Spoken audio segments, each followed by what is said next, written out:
పిల్లలు, ఈరోజు మనం చెప్పుకోబోయే కథ తెలివైన గొర్రెపిల్ల కథ.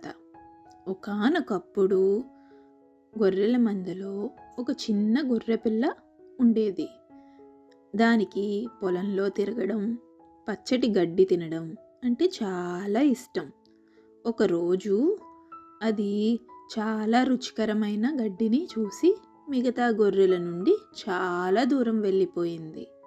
అది సంతోషంగా గడ్డి తింటుండగా ఒక ఆకలితో ఉన్న తోడేలు మెల్లగా దాని దగ్గరికి వచ్చింది.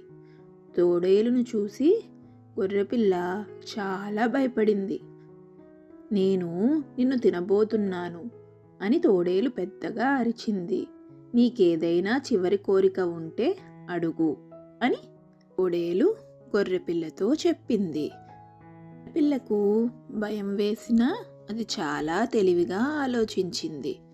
దయచేసి నన్ను తినే ముందు కాస్త నాట్యం చెయ్యనివ్వు అని కోరింది. తోడేలుకు ఆ ఆలోచన నచ్చింది.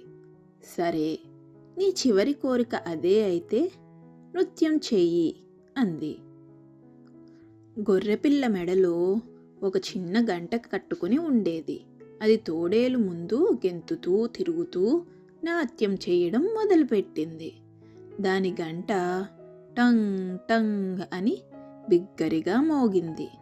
కాపరి దగ్గరలోనే ఉన్నాడు.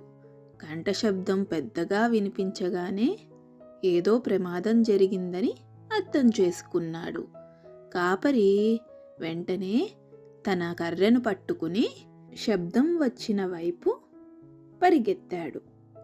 తోడేలు గొర్రెపిల్ల నాట్యం చూస్తుండగా కాపరి ఒక్కసారిగా వచ్చి తోడేలును గట్టిగా కొట్టాడు. తోడేలు భయంతో నేల మీద పడి అక్కడి నుండి పారిపోయింది. తెలివైన గొర్రెపిల్ల రక్షించబడింది. పిల్లలు, ఈ కథ నుండి మీరు తెలుసుకోవాల్సిన నీతేంటి? తక్షణ తెలివి కష్ట సమయాల్లో మనల్ని రక్షిస్తుంది. మళ్ళీ ఇంకొక కథతో కలుసుకుందాము.